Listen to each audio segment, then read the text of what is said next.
Want to keep God's Word with you wherever you go? The King James Bible Study KJV app by Salem Media makes it easy to read, study, share, and pray daily with the timeless KJV translation. Enjoy features like offline access, audio Bible listening, smart search, and tools to highlight, bookmark, and take notes, all designed to keep your Bible study simple and organized. Best of all, it's free to download in the Google Play Store. Grow in your faith every day. Search for King James Bible Study KJV and download the app today.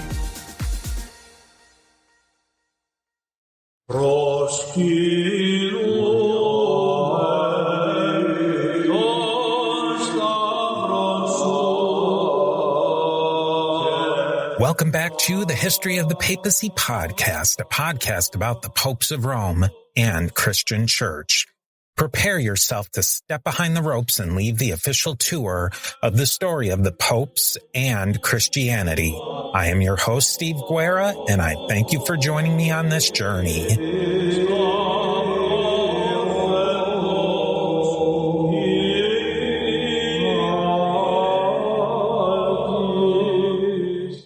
Hey everybody, welcome back. This is Steve here again with another installment of our Catholic history in the early 19th century in the United States. And I'm very excited to be joined again by John Fagin. He was a previous guest who discussed a little bit about Buffalo history and gave us a little bit of context and texture for the series. And we're going to get a little bit more of that context and texture today, talking about the burned over district, which was a phenomenon of Western New York, but it really ties into the whole religious fabric of the United States during the early to mid 19th century. And John, of course, is from the Buffalo Presidential Center, and I won't speak too much to him. I'll let him describe himself. John, maybe just tell the audience, if they haven't listened to the previous episode, a little bit about yourself and your background before we dive too deeply in. Oh, thank you. Thank you, Steve. My background, I am presently at the Buffalo Presidential Center on the board of trustees there. Previously, throughout the past 25 years in the Buffalo region, I have worked as a volunteer to do tours of the region, the Martin House, Buffalo Tours, and Explore Buffalo. I did many tours of the city. Most recently, my one tour that I have done recently is the anti-slavery tour of Lafayette Square. And this has brought me into an area of the burned over district as a precursor to all of that. I have, it's not my work. I'm retired from my work. I worked as a chemist at an aviation company. And the history is just a fascination on the side, which I can now go full bore now that I'm retired. Awesome. Well, let's go full bore. And the first place to really start is the Second Great Awakening, because that's really where all of this comes out of. And I did a little bit of an episode on the Great Awakening, so I don't think any of this will be brand new. Well, at least the broad strokes won't be brand new, but I think we'll get into a very different and a new perspective of it. Can you give us a little rundown of the Great Awakening, the Second Great Awakening, that is? Yeah, the background as I see it is it's a process, and it could have started with the Enlightenment of the late 1600s, where that starts to break down some of the old world views of deference and deference to your elders, to your clergy, to those. And through the 1700s, you're in the colonial period, you still have the hierarchy in the religious and also in the social views. As far as the religious and you had the New England Puritanism through Presbyterianism and Congregationalism. In the South, you had Anglican or the Church of England. But once the Revolution hits, now you have afterwards have a move towards democracy. Even though the founders weren't thrilled about going towards democracy, the states and local levels were. And people started to get involved both politically and in their religious views.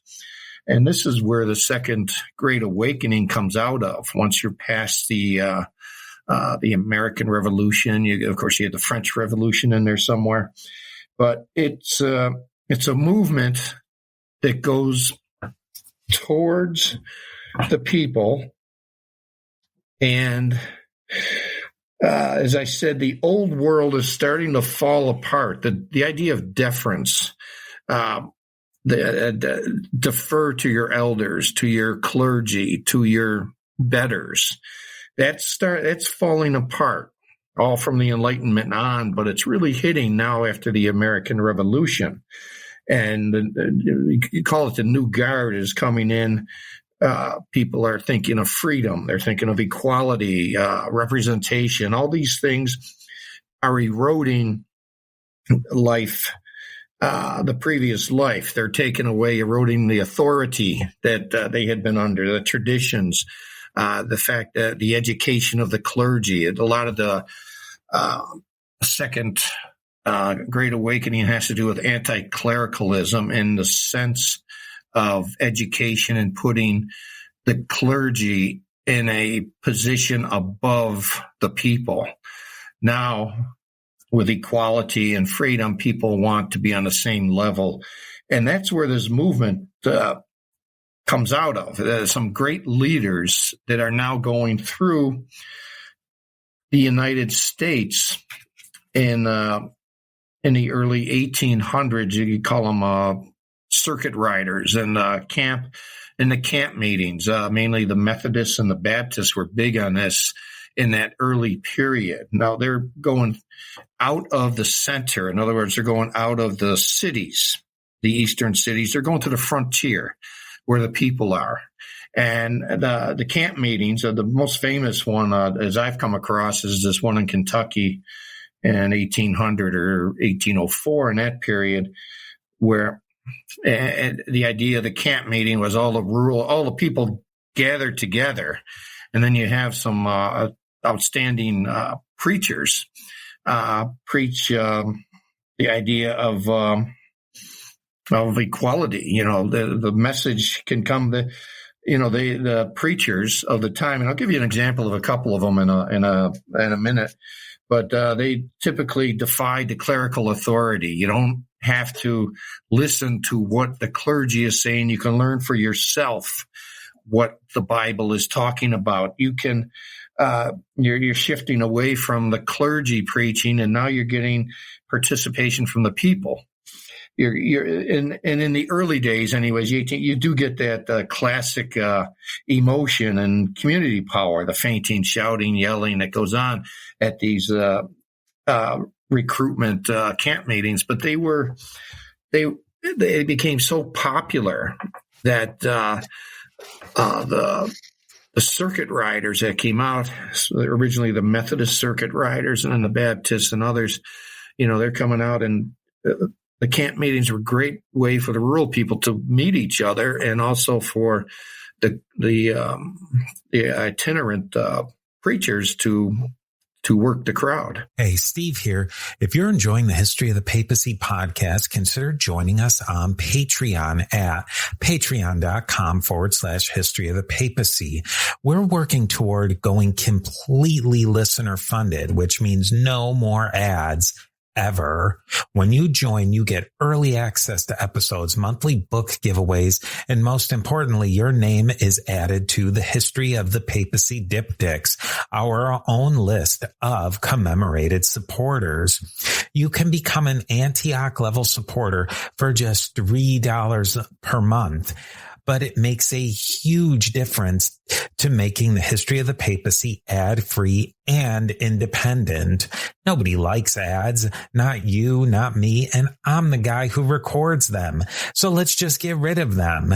Visit patreon.com/History of the Papacy and join today. Need a daily spark of hope and direction? Let the Daily Bible app from Salem Media be that spark. This free Android app delivers an uplifting verse each morning, plus reading plans, devotions, and trusted podcasts from leaders like Joyce Meyer and Rick Warren. Prefer to listen instead? The Daily Bible app reads verses, reading plans, and chapters aloud, handy for the headphones moment of your day. Choose from versions like ESV, NIV, KJV, and more, and bookmark favorites to revisit later. Share inspiring messages with loved ones right from the app. Feel God's presence in every notification. Search for Daily Bible app on Google Play and begin your day with hope, purpose, and peace.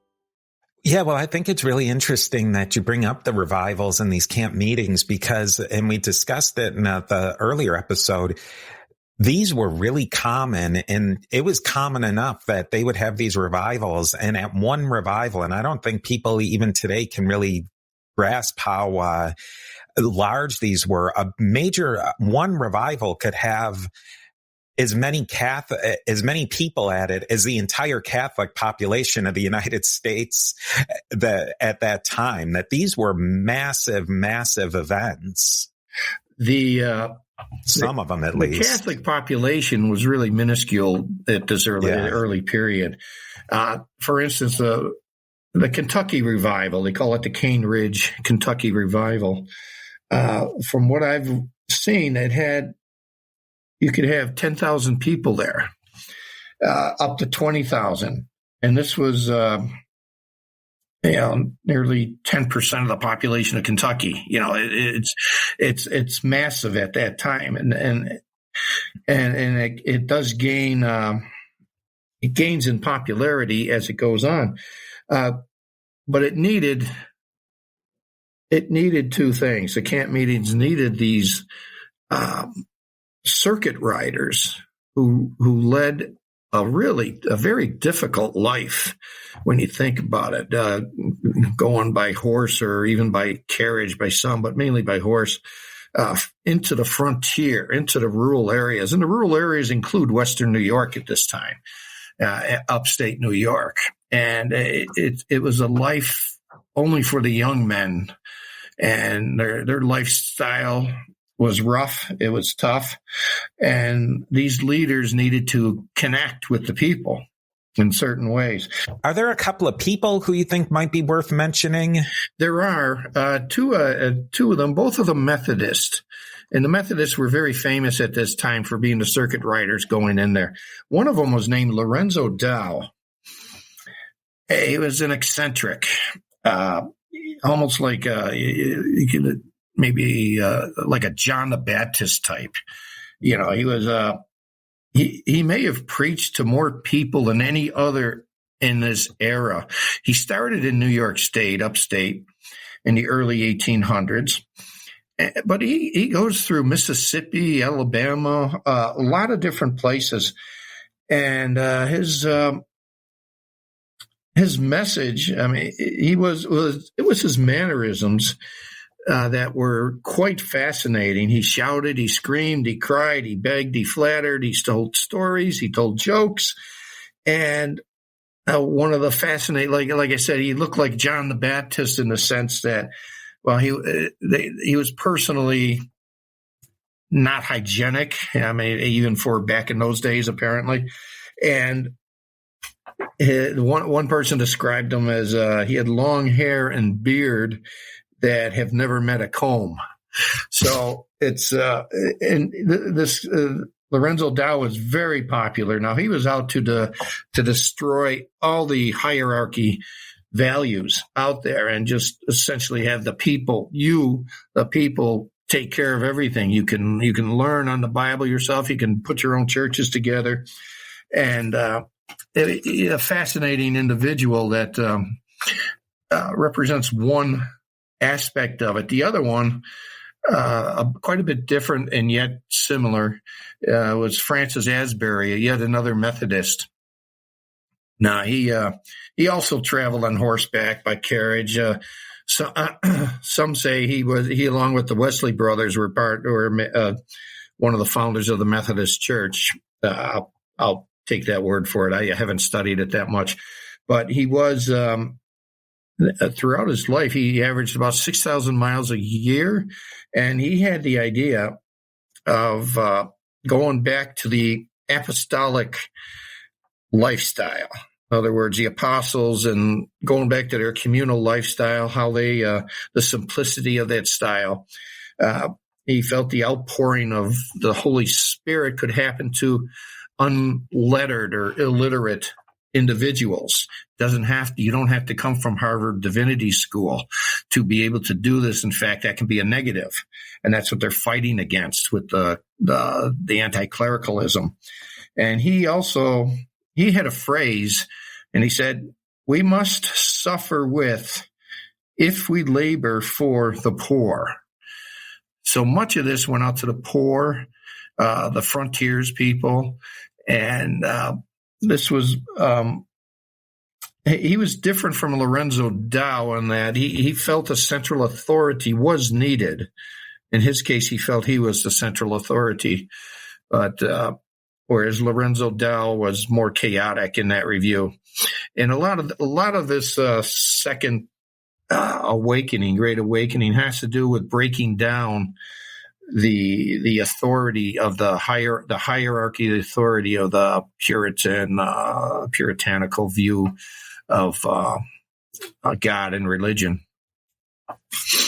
But the Methodists, and then later the Baptists and various other groups started coming out, and we're talking the 1800s, 1820 period. They're making fertile ground for where we're headed towards the burned over district. Yeah, and that's what I was thinking, and where you're kind of going to is that this is monumental change that's going on in this, not just the Second Great Awakening, but you laid the context, the political context of all these things that are going on in the early 1800s, all this kind of change. And I think we often see through history, and you're obviously a lover of history, that there can be a lot of reactions from that kind of big change. And would you think, even before we get into the nuts and bolts of the burned over district, that it really was a reaction to this gigantic change that had come through politically, religiously, culturally? Oh, absolutely. That was one of the fascinating features of this. They follow a parallel path. From the revolution up into Jeffersonian republicanism up to Jacksonian, the Jacksonian view. And it's the people, the 1790s, the people of the states and local areas are beginning to form democratic societies politically, and they're getting involved in politics. They're taking the role that before was left only to the upper class, if you will. So the classes are being fought with here. Middle class is beginning to form, and in that process, they're starting to bring down the deference to whoever your elder was or your greater person. But yes, politically this is going on, and religiously, it's become the democratization of American Christianity is basically what it is. You're taking the European Christianity that came over and held through the colonial period. Moving into the actual burned over district, we've laid the groundwork of where it's coming out of, but there's something really specific and special, I guess you might say, about Western New York. And it's not just the cold weather or the waterfalls or the food. It's the culture that came there with some of the background of the immigration patterns. Yes. And that it even happened before the Erie Canal. Then the Erie Canal happens and is a monumental change. What was the breeding ground or the fertile soil of this one particular locality in the whole United States that really created this burned over district? The upstate New York area, which would be roughly Albany to Buffalo region and Finger Lakes, north to Canada, south to the Pennsylvania line, was immigrated in the early 1825, mainly from New Englanders coming from Vermont, Connecticut. They were coming into the region known as Yankees. And then in the southern tier portion of the state, were people from Pennsylvania, New York, and also downstate New York. Yankees and Yorkers, they called them. So this was prior to the mass immigration from Europe. This is migration in the United States itself.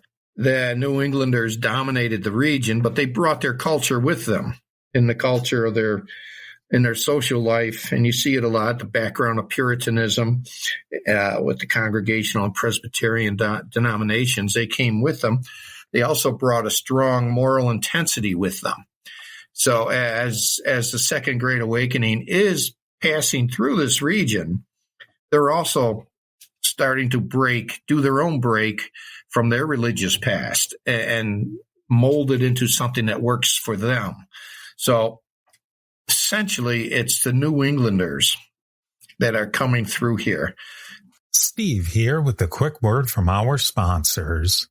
Want to keep God's Word with you wherever you go? The King James Bible Study KJV app by Salem Media makes it easy to read, study, share, and pray daily with the timeless KJV translation. Enjoy features like offline access, audio Bible listening, smart search, and tools to highlight, bookmark, and take notes, all designed to keep your Bible study simple and organized. Best of all, it's free to download in the Google Play Store. Grow in your faith every day. Search for King James Bible Study KJV and download the app today. Oh, yeah, I think that's a good place to stop. And I think before we start, what I was always thinking, I kind of got this feeling from you, maybe from our off mic conversations, I use the term kids lightly, but we're Buffalo kids. And you get and it shows how micro that this can be, is that in Buffalo, you don't really get a sense of how New England, a lot of Western New York is.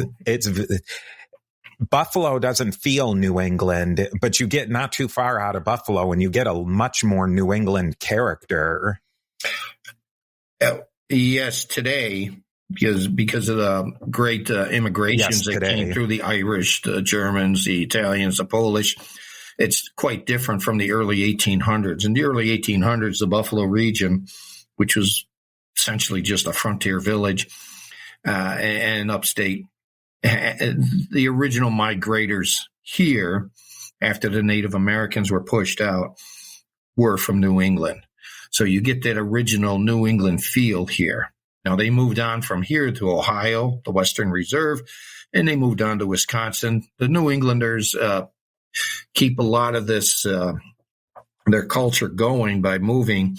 They eventually get into we're talking now later, the anti-slavery portion of a lot of it's driven by them and in their culture.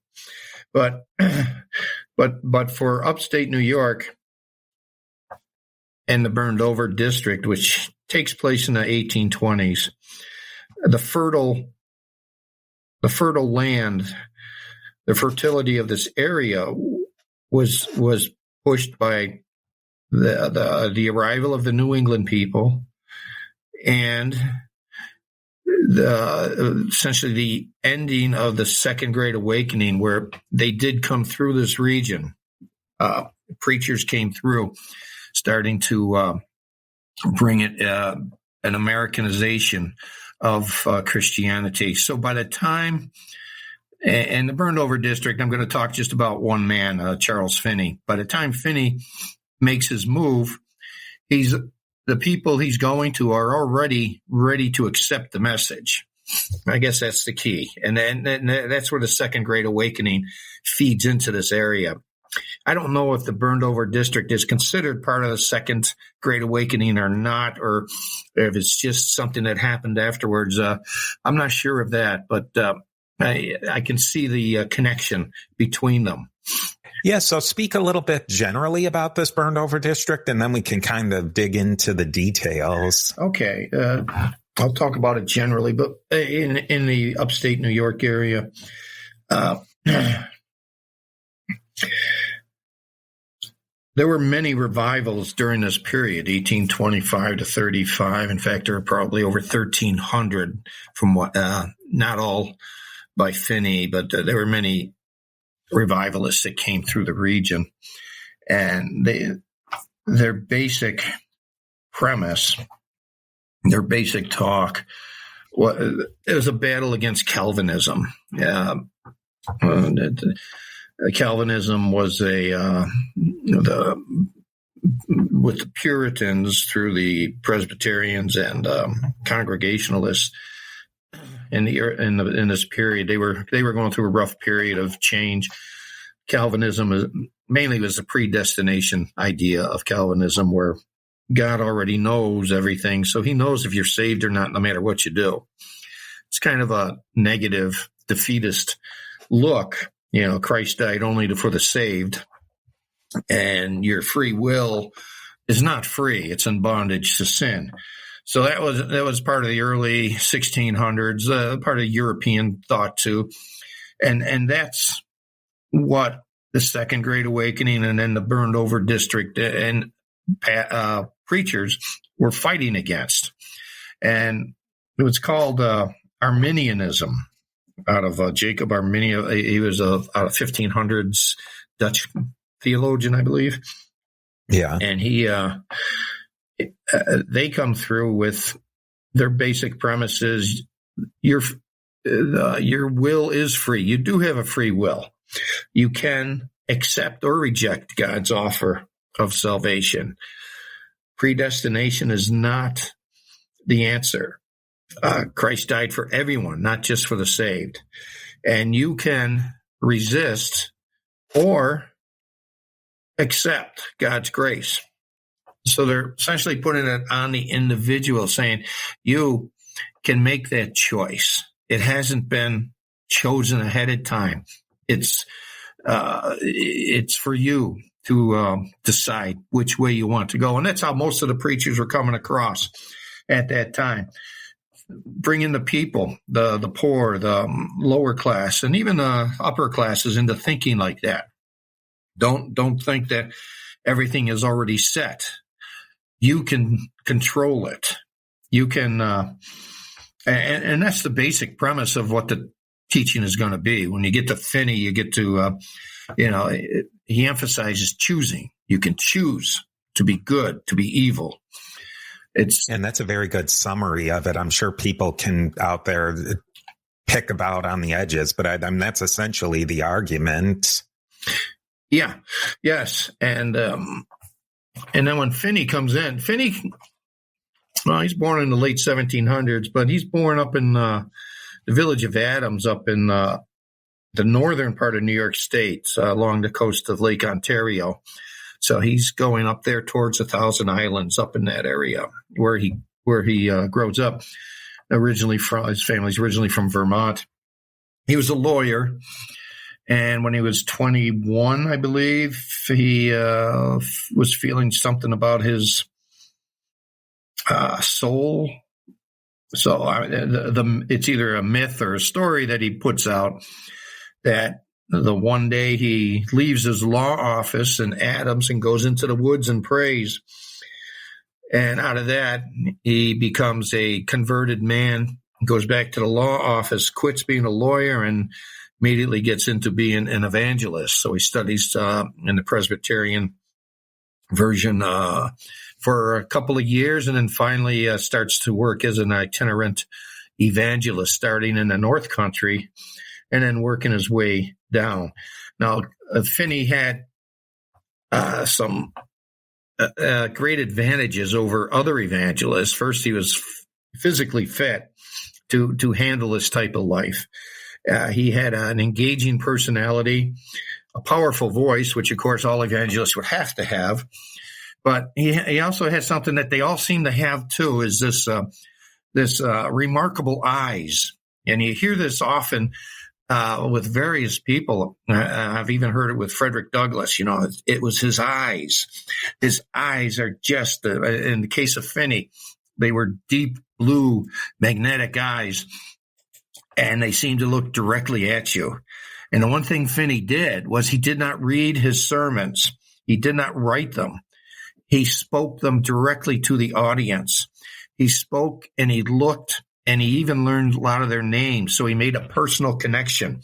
So he's driving the individuals, and And you have some eyewitnesses who I'll get to in a bit, but they describe him as they feel like they're speaking directly to him, and they're looking directly into their soul as he's speaking. Now, Finney was not in the camp meetings, the tent type things. He would go place to place in upstate, and he would get a church or a building to talk from. And he would try to get the local ministers to work with them. Some did, some didn't. But the people came in droves.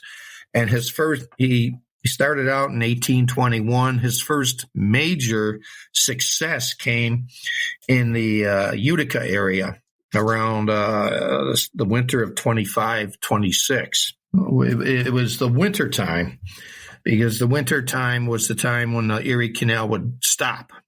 The people would stop working. It would freeze over. So he had the people. He had them. They were nothing to do or very little to do. So a preacher comes to town, you have them for the winters. And his first great success was the Utica revivals in 1825, 26, and he went to Rome, Auburn, various areas around the upstate area there. Go ahead, get into some more details on that. A typical sermon, or as I said, he did not write his sermons. He was against that. So he would talk to the people. And a typical talking of his was, he asserted that, the Calvinist doctrine is not the way that God works. He emphasizes the importance of choosing. You can choose good over evil. He emphasized free will, the individual's ability to respond to God's grace.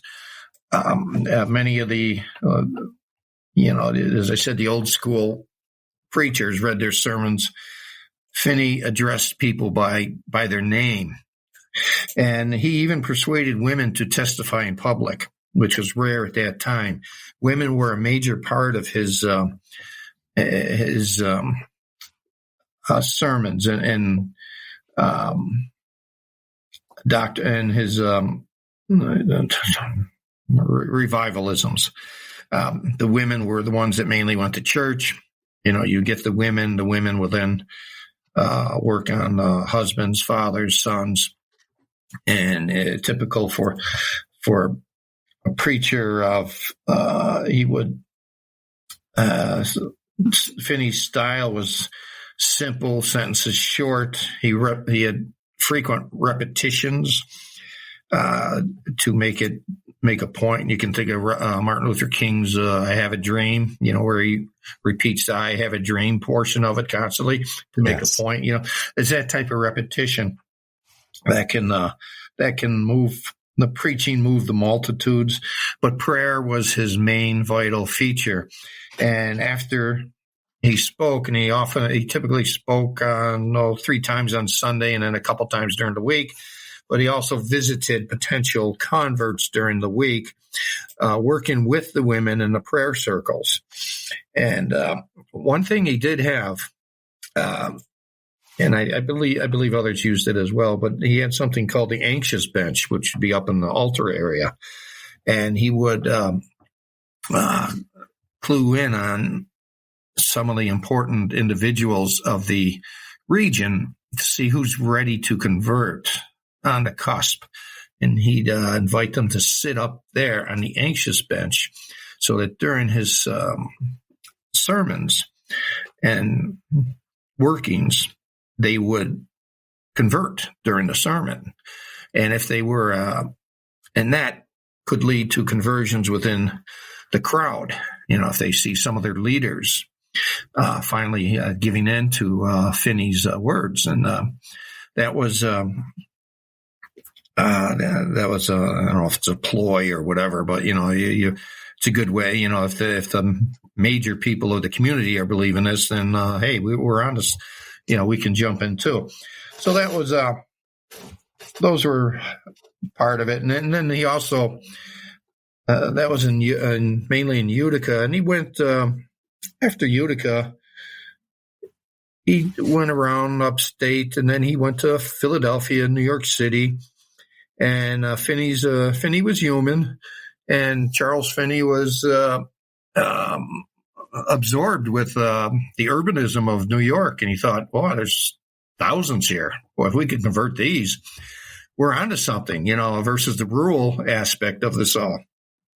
But he was convinced to go back to the rural side, the upstate area, and work with that because the people are more receptive. Once you get into the urban areas, you get more commerce, you get business. People have deflections.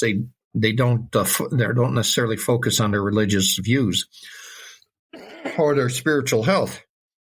And he came back, and in Rochester in 1830, he was invited to go back, and he went there in the wintertime. 3 Presbyterian churches there were in a quarrel, and they had hoped that Charles Finney would come there and help them be an arbiter. And Finney, and these are the 2 major ones, the Utica 1825-26, and then Rochester of 1830-31, the winter.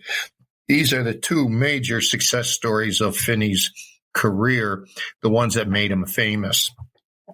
And in Rochester, he was there for the winter, very successful. He converted many. Immediately after Rochester is when he went to Buffalo, spring of 1831.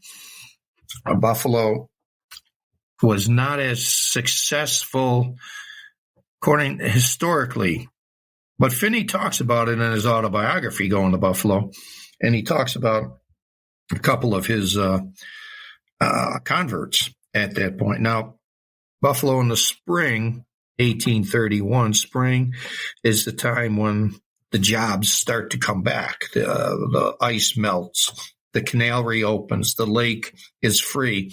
So people are going back to work. Not the best time for for people to be looking for, religious growth. They're more interested now in jobs and money. But he did have some success in Buffalo, and there were three converts that I think are pretty interesting. If you're familiar with the history of the city, one of them was Samuel Wilkson, who is sometimes considered a father of Buffalo. He is the one that put forth the effort to dredge the Buffalo Creek and turn it into a harbor in 1822-23. I'm sure you're familiar with that, Stephen. Mm-hmm. And he became a leader of the region, also very wealthy. Well, he fell under the spell of Finney and converted to a level of Christianity.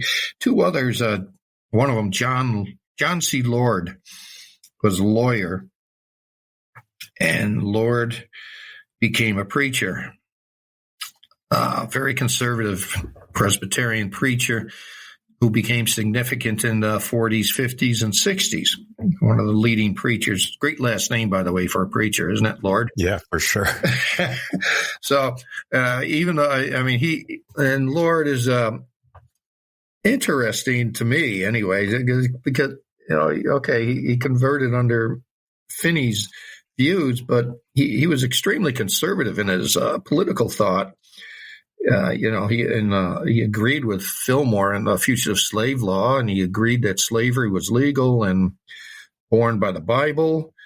But in 1864, he talks about the Emancipation Proclamation. So he's got a conflicting, or maybe a changing view as time goes on. Very conservative. He was. So you have Samuel Wilkson, John C. Lord, and the third one, and Charles Finney talks about this man much in his autobiography. The man's last name was Hosmer. He was a Hosmer. He was a leader of the Buffalo region, and it was his wife that was working with Finney to work on Hosmer. He resisted for quite some time, according to Finney's autobiography, and then finally he did convert to Christianity. Finney's not pushing any particular denomination. He's just pushing the idea of going Christian. Hosmer's son becomes Pastor Hosmer. Hosmer's son becomes a Presbyterian Unitarian. preacher of the First Unitarian Church in Buffalo. And it's the son that is the preacher for Millard Fillmore at the First Unitarian Church at 110 Franklin Street. And Fillmore brought John Quincy Adams there in 43 and then Abraham Lincoln in 61. So Hosmer, the son, reaped the benefits of Hosmer, the father. Steve here with a quick word from our sponsors. Want to keep God's Word with you wherever you go? The King James Bible Study KJV app by Salem Media makes it easy to read, study, share, and pray daily with the timeless KJV translation. Enjoy features like offline access, audio Bible listening, smart search, and tools to highlight, bookmark, and take notes, all designed to keep your Bible study simple and organized. Best of all, it's free to download in the Google Play Store. Growing your faith every day. Search for King James Bible Study KJV and download the app today.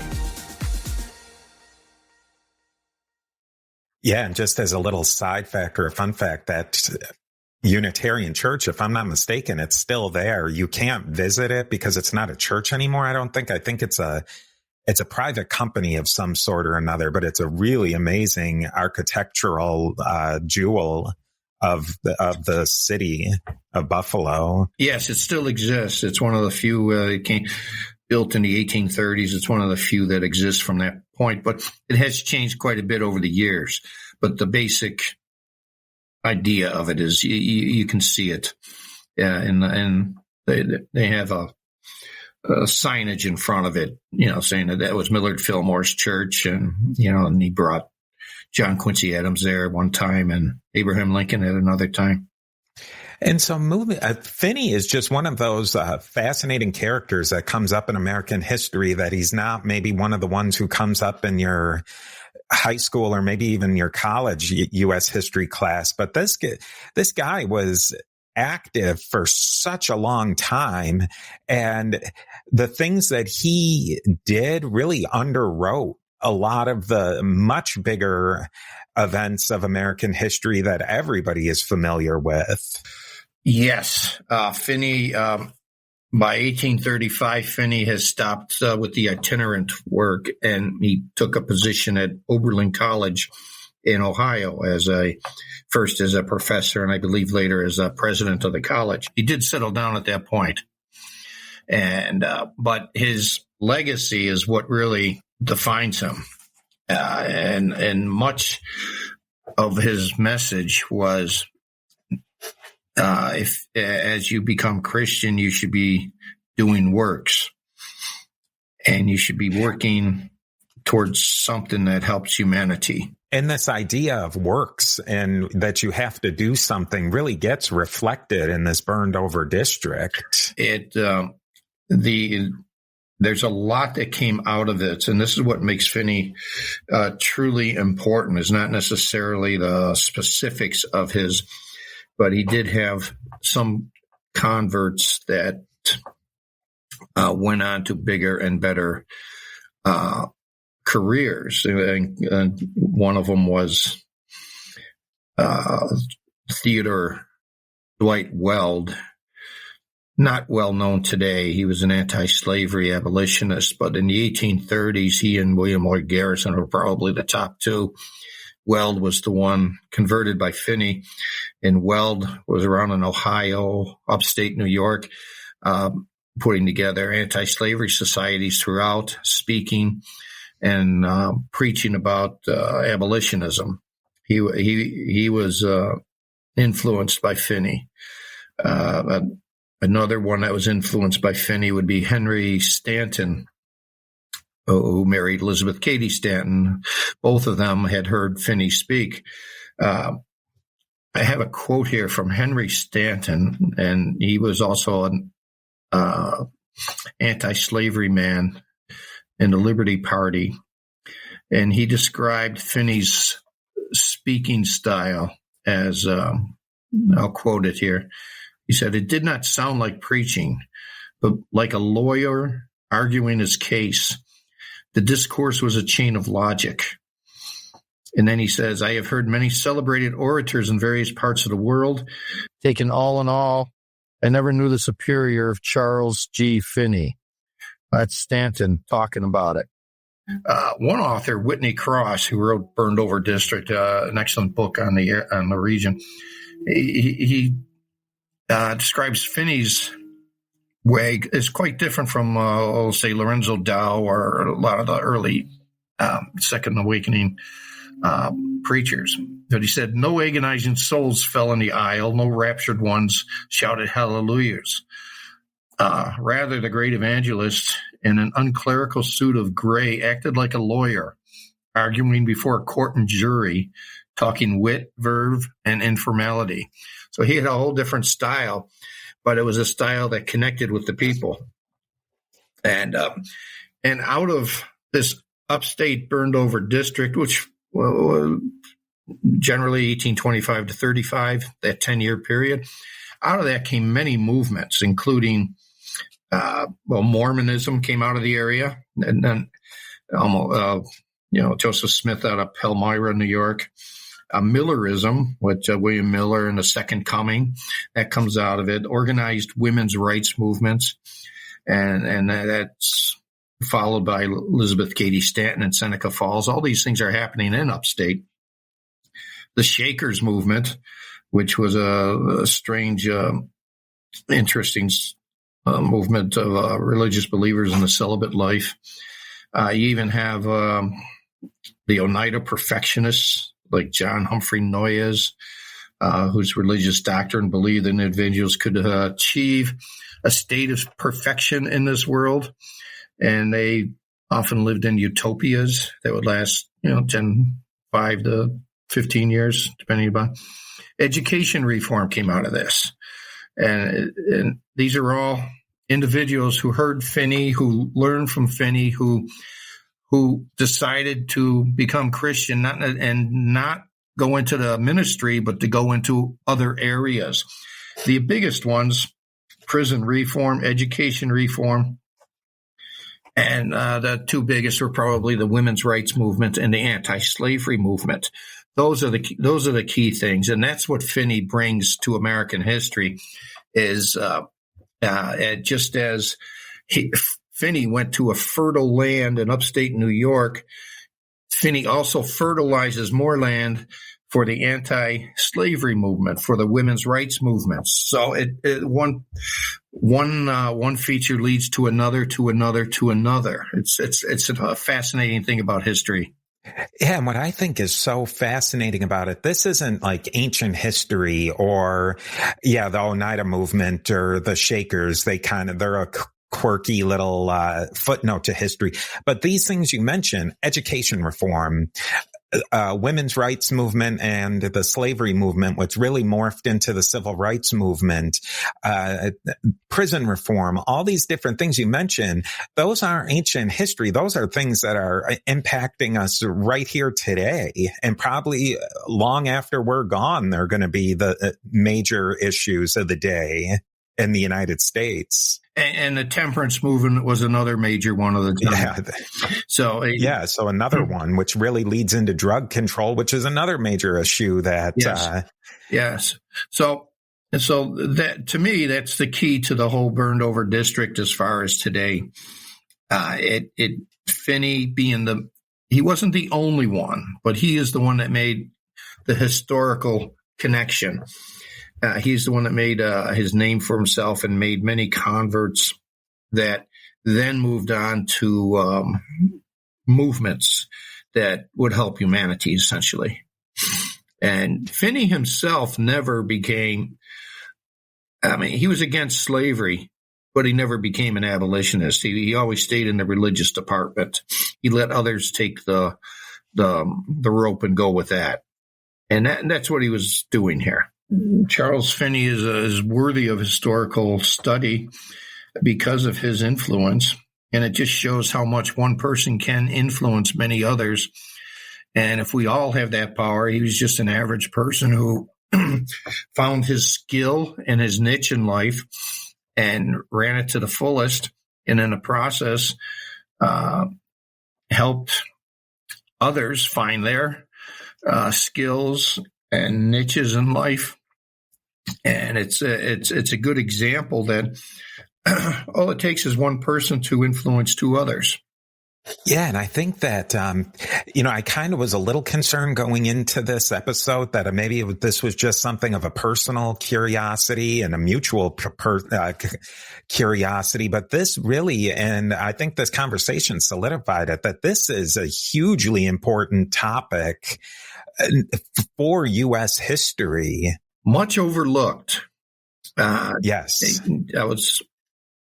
I was speaking to somebody at the Presidential Center a couple of weeks ago, and he said few, if any, really know much about this period. And it's, there's a few authors out there that obviously wrote books. Whitney Cross and Nathan Hatch have excellent books out on it. But, it's a very low featured area. In fact, I never heard of the burned over. I'm 70. I never heard of it until about 15 years ago. So, and people I talk to they ask me, well, what is it? What is the burned over district? Yeah, and I think that even if you dig a little deeper, it just kind of gets lost as a religious phenomenon that came out of the Second Great Awakening. But it's so much more than that. It's not just a footnote of a footnote. It really is the fountainhead of what a country would become. We're sticking with upstate New York, but there were various areas like the Western Reserve in Ohio. They had their own burned over district. There were places in Wisconsin and Vermont and Connecticut. But the one that, if anybody hears about it, the top one is the upstate New York one, mainly from Utica to Rochester to Finger Lakes region and to some degree Albany and Buffalo. But the influence of it is often either forgotten or never learned. Sometimes I look at it within the my area of interest is really the anti-slavery movement, and when that pops up in the 1830s with Garrison and others, now I can see where the fertile land was prior. Not that Garrison was involved he wasn't in the burned over district. He wasn't. He laid. He had his own influences, but you can see it's interesting to see how one event leads to another. The anti-slavery movement becomes very powerful. Well, why? Where did it come from? It doesn't come overnight from anywhere. It's like World War II didn't come out of nowhere. I mean, you have the 20 years of build up to that, and those are I think fascinating and to see how the second awakening features in the burned over district, which features in the anti-slavery movement. And then you can go back even farther to see how the Enlightenment process just starts to change people's thinking process of going from hierarchy to reason, instead of believing what the clerics say or what your king says. You now can think for yourself. And it's a slow process moving down through the generations. I think that's fantastic. Yeah. And what's fascinating is, and what I think my big takeaway has been from these conversations is history is so hyper localized, but it has these reverberations. And, one example that I keep going back to is there's a small town near Buffalo called Alden that is chock full of Underground Railroad sites, but it was also the only town or the hamlet of Town Line, which is even a smaller part of Alden, actually seceded from the Union. And you have that, it's in your backyard. If I can encourage people, go read a sign. If you're in Buffalo, go to the Buffalo Presidential Society and talk to people like John here. They're in your town. Go do it because it's there. Yes, there's podcasts, and please like and subscribe and all of that, and go listen to more podcasts. But there's resources right in your own city, in your own town, that you can access and find all these fascinating pieces of history. I agree. Yeah. All history is local. Yeah. Well, I really thank you so much, John. This was a fascinating conversation. Our last conversation was fascinating. I hope we can find another topic we can get you on here for again. Well, thank you, Steve. I appreciated your time, and I've enjoyed every moment here. You know, it's great talking about these, and it's a learning process for me too. It helps keep my brain going too when I get to discuss these issues.